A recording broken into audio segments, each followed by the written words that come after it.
Monsieur le commissaire, bonjour.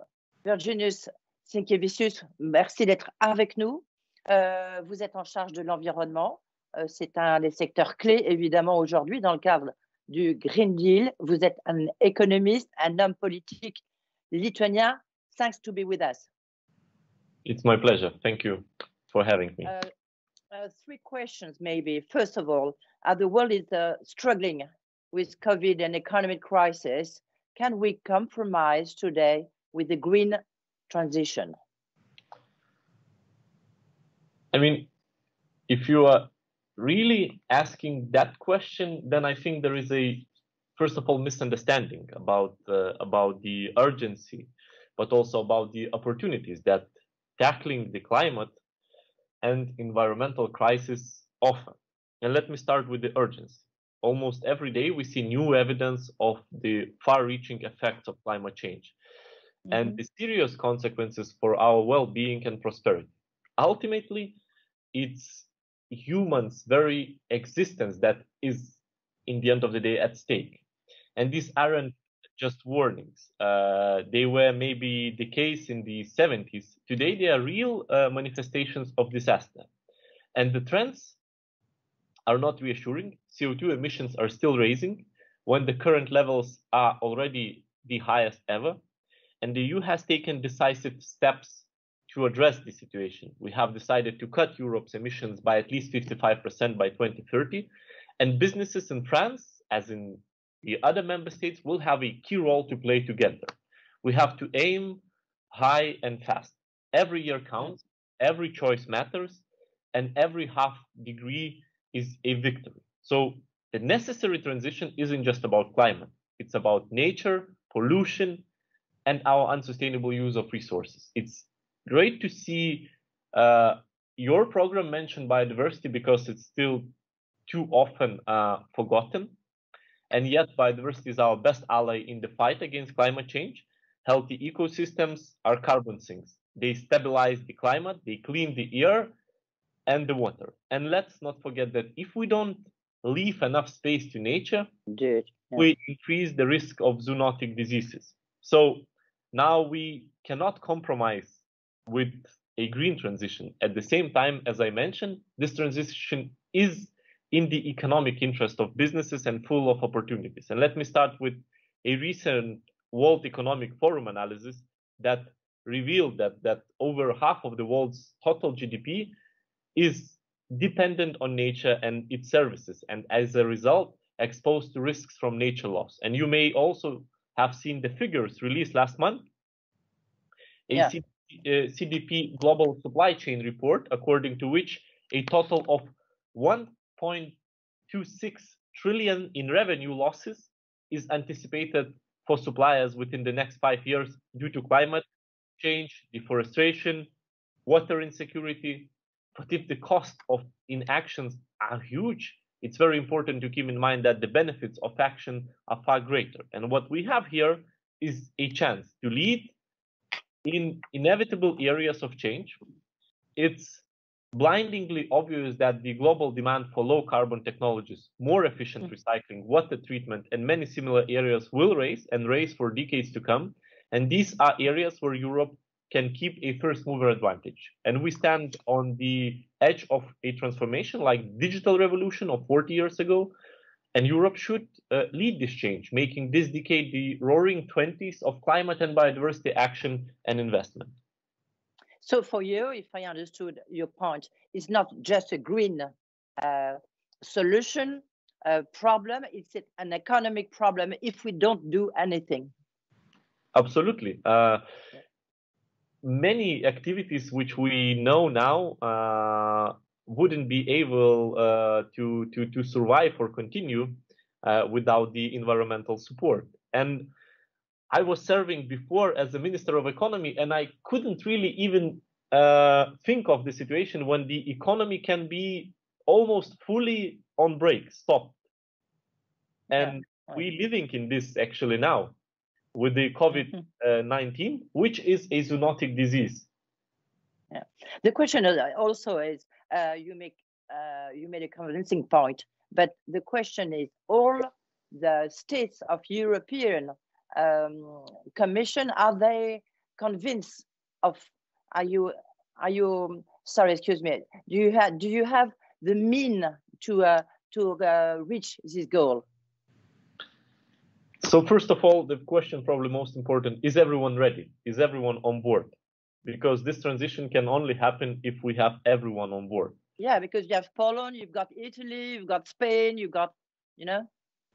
We have 27 member states, because here in Europe, we already have a good model for the circular economy with huge potential. By developing it, we will gain price stability, secure access to raw materials, and get new ways of creating value from materials also at the end of their life cycle. So studies, they also point to GDP gains and higher levels of employment, because some of these technologies demand skilled labor, from engineering to urban design. And the EU is ready to provide support to businesses, starting with an unprecedented wave of public investment. Yeah. Over 280 billion from our recovery plan, Next Generation EU, will finance the Green Deal's objectives. To that, you can add the new European budget and impressive support from the European Investment Bank. But we can't finance the transition, of course, on our own. We need private investors to direct financial flow also towards more sustainable business models. So through the national recovery plans, the EU will encourage change with a strong signal from the market and economic incentives. That could include a better tax system, so no one pollutes and uses resources for free. We're already using the market, and energy taxation and emission trading are powerful levers. And the effective carbon border adjustment mechanisms will be extremely important to ensure fair competition. Yeah, but for when is going to be on? So let me finish before we go into exact date. So these regulatory tools will be very important, but most of the changes need to happen inside industry. So first of all, the financial sector could play a much more decisive role here. Often there is a lack of information about what sustainability actually implies. So here too, the Commission is trying to act. And this year, we will launch a renewed strategy on sustainable finance. One reference point will be the new EU taxonomy, which is designed to help investors identify green activities, showing investors where the green investment opportunities are to be found. And that will be complemented by a review of the non-financial reporting directive, changing the corporate reporting framework. And we want to see better information in terms of quality and quantity to help investors assess the impact companies have on nature and their exposure to risks in the area of sustainability. And also let me mention, of course, non-financial support. So, for example, we will continue the positive experience of the European Circular Economy Stakeholder Platform, a place for all stakeholders to exchange best practices. Moreover, with the new SME strategy, the Commission will foster circular industrial collaboration among SMEs, build training, advice under the Enterprise Europe network. So in the end of the day, it's business leaders who will make change. And in France and elsewhere, they are the ones who will turn the new economic model into reality on the ground. And we are ready to support it with sufficient funds. Yeah, let's talk first about financing. You talk about the financing private sector. What about the European Commission? With European Commission plan to invest 100 billion euros, is that enough? I think that's a let's say, of course, if you look at the whole amount, it's not in enough. 5 years, of course, yeah. But it's a good beginning to provide a solid ground and support from and attractiveness from the public funds. And then, of course, we always have to blend the investments. We cannot expect to undergo such change only with the public money. That's not possible. Okay, Virginijus Sinkevičius, what about now the mechanism of carbon tax? The question is, when is going to be on, and do you have unanimity around the European states? So the discussion is ongoing, but I think all of the member states, which in the end of the day also agreed on our carbon neutrality ambition, also realize very well that we cannot achieve it on our own. And of course, it's very important to ensure that our businesses do not suffer from the possible carbon leakage. And for this reason, I think carbon adjustment mechanism is very well supported among the EU member states because they see it as an opportunity to ensure a level playing field to our businesses. Okay. Do you think for all the companies it is going to be a huge change? What about the small and medium companies? Because it's going to affect them, of course. It's going to be quite difficult for them. What can you do? What is your message?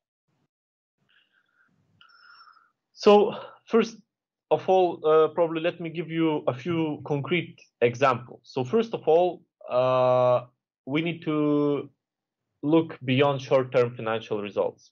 Many companies are now actively looking into their dependence on natural capital, the risk exposure and the threats and the environmental crisis possess what possess to businesses continuity. So the recent MEDEF handbook on biodiversity and business is a very good example of how this awareness can empower entrepreneurs. Secondly, you can embrace or even shape consumer expectations. There is a hunger out there for products and services that are more sustainable. And you can use tools like the EU eco-label, which are recognized across the whole EU market, and turn that to your advantage. Thirdly, of course, you can focus your corporate research and innovation on sustainability with possible support from Horizon Europe or the EU LIFE programs that target businesses. And then lastly, you need to steer clear of greenwashing. Pick a widely recognized tools instead, like EMAS, the European Eco-Management and Audit Scheme, or the EU environmental footprint methodologies, which we'll hear a lot more about in the next few months. So now regarding SMEs, which are key players in the economic landscape, many of them indeed are struggling to become more sustainable. And we understand that, and we want to help them through the transition process. And we have adopted an EU SME strategy before the crisis to raise awareness, to make it easier to access information and collaboration, and to encourage research and innovation. As of 2022, more than 600 members of the Enterprise Europe network will be providing sustainability advisors. They will offer advice on investing in circular, resource-efficient processes, finding partners, and encouraging collaboration. But of course, there is much more out there. Last year, the Commission allocated 300 million euro to high startups and SMEs, helping them deliver breakthrough innovation, sharing information about best practices. So it's also a key tool to support SMEs efforts. And we have several platforms to help them in that context, being the European Resource Efficiency Knowledge Center, the Circular Economy Stakeholder Platform, or the European Cluster Collaboration Platform, EREC, so-called. And we will remain alongside SMEs all along the road because they have extraordinary potential for ecological transition. Okay, just to conclude, Virginijus Sinkevičius, you are very young, you are just 30. When the Green Europe is going to be on for your 40s? For my 40s, I hope we will be very well on track to make sure that by 2050, we will reach those goals. Ok, thanks a lot. Merci beaucoup d'avoir été avec nous. Thanks a lot. Donc, c'était le commissaire en charge de l'environnement, donc personnage clé au sein de l'Union européenne. Merci, à bientôt. Nul doute qu'il faudra suivre la carrière de Virginijus Sinkevičius parce que pour un commissaire européen, c'est sûr qu'il est assez cash. Et puis en plus, je crois, il m'a dit ça en off, qu'il apprenait le français avec un rythme très accéléré.